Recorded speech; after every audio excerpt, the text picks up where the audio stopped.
Sud Radio Midi, Jean-Marie Bordry.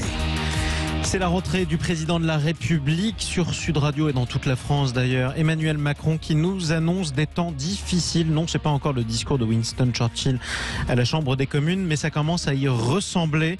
On en parle avec notre invité Thomas Guénolé. Bonjour à vous. Bonjour. Vous êtes essayiste engagé d'ailleurs, auteur notamment de ce livre, Le souverainisme, le que sais-je sur le souverainisme. On va tout de suite écouter les propos du président de la République qui nous annonce très concrètement un hiver extrêmement difficile. Je crois pour ma part que ce que nous sommes en train de vivre est plutôt de l'ordre d'une grande bascule ou d'un grand bouleversement. D'abord parce que nous vivons, et cela pas simplement depuis cet été, ces dernières années, au fond, la fin de ce qui pouvait apparaître comme une abondance. Celle des liquidités sans coût, et nous aurons en tiré les conséquences en termes de finances publiques, mais le monde se réorganise. Celle de la fin d'une abondance de produits, de technologies qui nous semblaient perpétuellement disponibles. Nous l'avons vécu pendant la période du Covid, nous revivons ici avec encore plus de force. La rupture des chaînes de valeur, la rareté de tel ou tel matériau ou technologie réapparaît. La fin de l'abondance de terre ou de matière, et celle de l'eau également. Et là, nous aurons des dispositions à prendre pour tirer toutes les conséquences. Donc de l'eau, de l'énergie, du pétrole, du gaz, de l'argent même. Il n'y en aura pas pour tout le monde. C'est concrètement ce que nous dit le président de la République. Thomas Guénolé est-il devenu décroissant et écologiste, notre président de la République ? Alors, quand il vous dit que, quand Emmanuel Macron vous dit que c'est la fin de l'abondance, c'est un propos qui, au sens strict, relève de la pensée politique décroissante. C'est vrai. C'est-à-dire, pour ceux qui ne connaissent pas, parce que c'est souvent caricaturé ou galvaudé ou mal compris, donc je le précise pour vos auditeurs, la décroissance, c'est un courant de pensée politique et économique qui considère que comme notre mode de vie en tant que civilisation mondiale consumériste n'est plus soutenable par rapport aux ressources disponibles et par rapport à leur épuisement et par rapport à la catastrophe climatique en cours à force de rejeter des gaz à effet de serre, eh bien il va falloir faire preuve de plus de sobriété dans notre consommation et dans notre production d'énergie, etc., etc. Donc au sens strict, ce qu'il dit relève effectivement d'un raisonnement décroissant. Décroissant modéré, mais décroissant quand même. Décroissant en même temps, on va le dire comme ça justement. De quoi on va manquer concrètement dans les années qui viennent, Thomas Guénolé ? On a vécu le Covid, effectivement. Au début, on s'est rendu compte qu'à cause de la panique collective, on manquait de papier toilette. Ça a fini par revenir. Est-ce que c'est ce genre de choses auxquelles on va devoir s'habituer ? Alors, tout dépend de quoi on parle. C'est-à-dire qu'il y a, selon la ressource dont on parle, on est soit dans une situation effectivement déjà de pénurie, ou alors on est dans une situation où il n'y a pas de pénurie et donc on ne peut pas parler de fin de l'abondance en réalité, mais il y a quand même d'autres problèmes qui se posent. Je vais vous donner des cas concrets, ça va être tout de suite plus clair. Est-ce qu'on manque d'eau potable à l'échelle de la planète, hein ? Oui. C'est déjà le cas. Vous avez 50% de l'humanité qui vit en stress hydrique. Ça veut dire en clair qu'ils ne boivent pas à leur soif quotidiennement. Vous avez déjà donc la moitié de l'humanité qui souffre de stress hydrique. Alors est-ce qu'on manque de nourriture ? Non. En fait, à l'heure où je vous parle, on produit assez de nourriture pour couvrir les besoins alimentaires de toute la population de la Terre et on pourrait rajouter 1 milliard d'êtres humains par-dessus. Donc c'est un problème de répartition, c'est pas un problème de manque de nourriture. En revanche, est-ce qu'on manque de terre pour le cultiver ? Oui, en particulier parce qu'il y a énormément de terres cultivables qu'on utilise pour faire pousser du végétal, qu'on utilise pour engraisser des animaux dont nous mangeons la viande.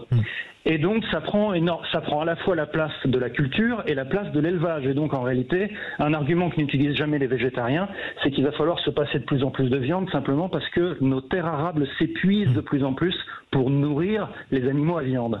Et on pourrait continuer comme ça. Alors par contre, quand on dit qu'on manque de pétrole, c'est inexact. En fait, c'est juste qu'il est de plus en plus cher d'aller le chercher, mais on en a encore pour au moins un siècle de réserves de pétrole en réalité. En revanche, si on utilise toutes les réserves de pétrole qu'on a, la planète est totalement foutue et nous avec. Avec le changement climatique aggravé par les émissions de gaz à effet de serre induites par la production et l'extraction la consommation de ce pétrole. Ajoutons à cela aussi que les réserves sont dans des endroits qui étaient encore relativement protégés par l'emprise de l'homme. Je parle notamment au cercle arctique ou au cercle... On pourrait parler aussi de la surpêche, c'est-à-dire qu'à l'heure où je vous parle, on a certaines espèces. Je travaillais les chiffres pas plus tard que ce matin. Vous savez, tout le monde a entendu parler de la morue et de l'huile de morue, eh bien, le Canada a exterminé, à force de surpêche, ses propres réserves de pêche en la matière. C'est-à-dire qu'il n'y a juste plus de morue pêchable. Tout comme d'ailleurs les pêcheurs bretons se sont rationnés en langoustes pendant très longtemps et sont encore rationnés parce qu'on en a trop mangé et trop pêché à une époque. Quoi qu'il en soit, j'écoute Emmanuel Macron qui nous dit... touche tout ce qui nous parle, voilà. Toute notre vie en réalité. Concrètement, quand j'écoute Emmanuel Macron qui nous dit et que le temps de l'abondance est terminé, ça veut dire que comme on va commencer à manquer de plus en plus de certaines choses, les prix vont continuer à augmenter. Ça, c'est la loi de l'offre et de la demande, Thomas Guénolé. Alors d'abord, pour vous répondre précisément sur votre remarque, en réalité, il n'y a pas que la loi de l'offre et de la demande dans la vie, c'est-à-dire que nous savons tous qu'il y a des choses qui sont prises en charge par la dépense collective, c'est-à-dire l'argent public, et donc ce n'est pas la loi de l'offre et de la demande qui est seule à décider, il y a aussi des choses qui sont distribuées à tous avec une dépense collective. Donc on pourrait très bien imaginer une sécurité sociale de l'énergie, comme il existe une assurance maladie, vous voyez, on peut imaginer, ou une sécurité sociale de l'alimentation. Tout ça peut exister. Ça, c'est une première remarque. Après, dans ce que nous dit Emmanuel Macron, il me semble, mais je peux me tromper, mais je suis assez sûr de mon coup quand je vous dis ça, ce à quoi il prépare la population fondamentalement, c'est qu'on va manquer d'énergie pour l'hiver. Oui. En termes de chauffage et même de capacité à cuire nos plats. Donc, ça veut dire en clair qu'il y a toute une partie de la population qui va découvrir ce que vivent déjà 15% des Français, c'est-à-dire la précarité énergétique. Des Français pauvres, c'est la précarité. Alors, quand on dit précarité énergétique, ça veut dire quoi en clair ? Ça veut dire qu'ils sont obligés de couper le chauffage en plein hiver parce qu'ils n'ont pas les moyens et ils ne peuvent pas faire 3 repas par jour. Avoir froid quand il fait froid chez soi. Donc, ça va être plus que ça. Pendant l'hiver qui arrive, manifestement, si on interprète ce que nous dit le président.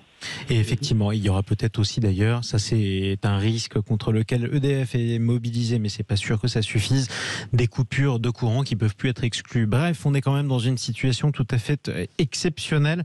Merci Thomas Guénolé.